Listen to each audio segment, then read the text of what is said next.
Po. Ngayon ay walang pasok ang mga apo ko, kaya gagawa kami ng rosary.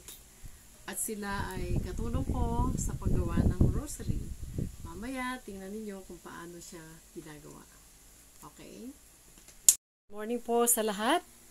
Ngayon, kasi walang pasok, gagawa kami ng rosary. Kasama ko ang aking apo na si Marie. Hey po. Si Gerald. At ito yung mga gamit sa paggawa ng rosary. Ito ang mga beads na gagamitin namin. Ito yung krus. Ito yung mga sinulid, yung tali. Ito yung gunting. At ito naman yung bagwis ng payong. Ito ay kailangan din. Meron din tayong ibang klaseng beads at mga plastic beads din na ginagamit. Yung maliliit lang. Pero itong gagawin namin ngayon ay medyo malaki. Ngayon ay isinuot ko itong sinulid kay Mama Mary. Ito yung pagitan. Yan. At gagawa tayo ng loop. Ang gamit natin ay itong bagwis ng payong. So, gagawa tayo ng kahit 3 loop lang. 1, 2, 3, 4. Yan. And then, isusuot natin siya dun sa butas. Like this. Pati yung isa.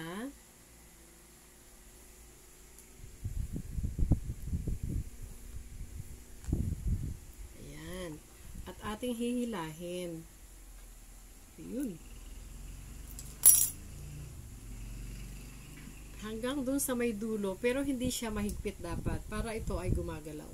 So, ito siya. Magiging ganyan siya. Pagkatapos nito, pwede na natin siyang lagyan ng beads. So, si Marina, ang magtutuloy dito, gagamitin natin ay kulay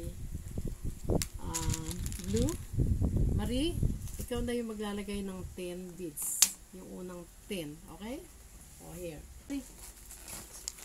The blue beads, okay? Blue. Blue, yes. Blue. Yes, okay. 10, ha?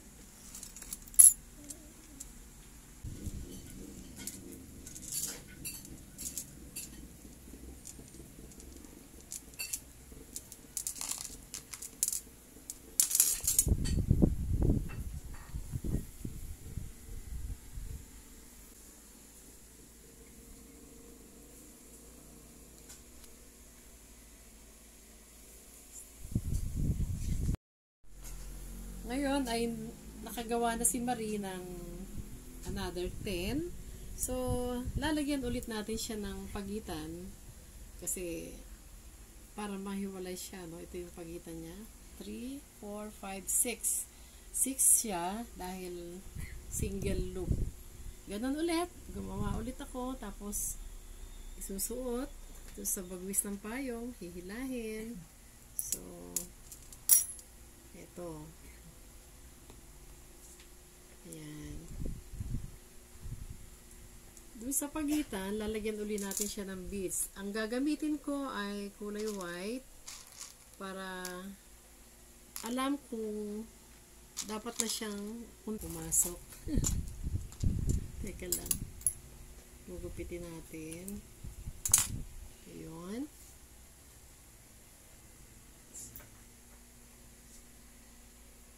Gagawa ulit tayo ng another loop.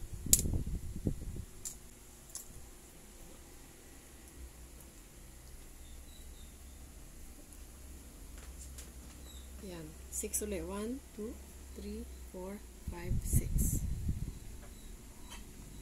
Papasok ulit natin sa loob.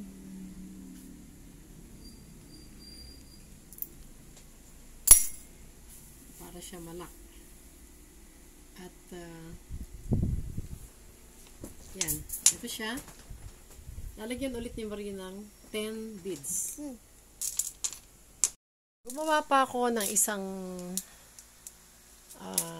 gagawin at ito ay kulay green at si Gerald naman ang gagawa ng kulay green. Si Marie, continue lang siya doon sa kulay blue. Ayan. pang second batch na ng 10. Si Gerald ay nag-uumpisa pa lang sa kanyang first 10. Ngayon ay tuloy-tuloy nilang ginagawa yung kanilang hawak na rosary. Jed, pang ilan na yan sa'yo? Patingin. Pangatlo po. Pangatlo siya. Marie, sa'yo, pang ilan? Pangalawa po. Taas mo nga. Pangatlo na rin yata. 1, 2, 3. Pang-apat na. Oh, okay. Continue nyo lang. At mamaya idudugtong natin yung para naman sa cross. Okay? Ngayon ay, eto na siya. 5 na. Ikakabit ko na doon sa kabilang side ni Mama Mary para mabuo siya. Ayan. Ganito. Okay. So, ganun ulit.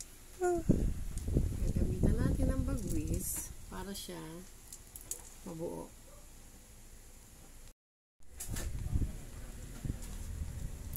One, 2, 3, 4, 5, 6.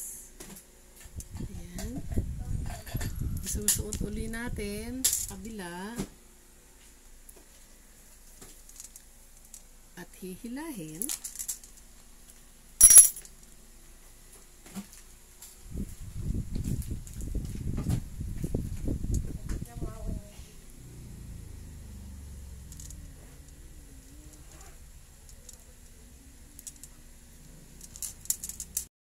Ayan, habang hinihila. Tapos, eto na siya. Nung naikabit na. Ganito magiging itsura niya. So, kakabit naman natin yung unang part na may crucifix. Ito yon. So, yun ang gagawin natin. Ay, eto na, no? Yung kay Mama Mary. Idudugtong na natin yung para naman malagay natin yung crucifix. So, ganun ulit ang proseso. Doble siya. And then, sa bagwis ulit. Dahil doble, 3 lang ang loop natin gagawin. Ayan. Ito na, naikabit ko na yung para sa huling part at ilalagay na natin yung crucifix. Medyo mahirap ito. Ayan. Ito yung huli. Isusuot natin siya. Ganyan.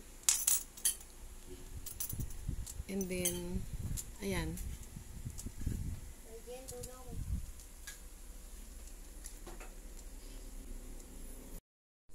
Ito ngayon yung last part.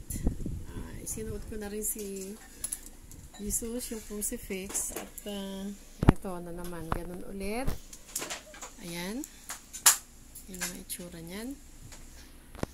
At gagawa ulit tayo ng 6. 1, 2, 3, 4, 5, 6. At isusuot natin dun sa ilalim. Hihilahin.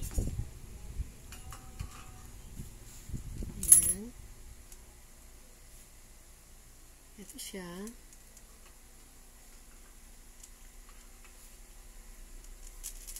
Yan. Ayan siya. Nakakabit na. Okay? Ngayon ay lilinisin natin ang sinulid kasi ayan. Yung mga sobra. Ganito ang paglilinis sa kanila dahil sila ay matatanggal. Ilalagyan natin ng sinusunog natin yung dulo. Kasi pag hindi, makakalas. So, ganito ang ginagawa ko para siya ay gugupitin ko ng maliit tapos susunugin ko yung dulo. Ayan. So, ayan na siya. Ganyan ang magiging itsura niya. Ito pa, meron pang isa. Bali, 4 kasi yan. Ito. Ganon. Para siya malinis tingnan. Huwag niya mo siya putulin. Baka masagad. Hindi yan sinasagad. Ayun. Sunugin natin yung dulo niya at ayun. Ganito na siya, okay? Ng pagpuputol na hindi ginugupit. Diretso na siya sa apoy. Ayan. And then, didiinan ko lang siya. putol na rin. Hinila ko pagkatapos. So, ito na yung mga pinutol ko. Ayan. Okay? Tapos naming rosary. Ayan. Katulong ko si Marie at si Gerald. Thanks for watching.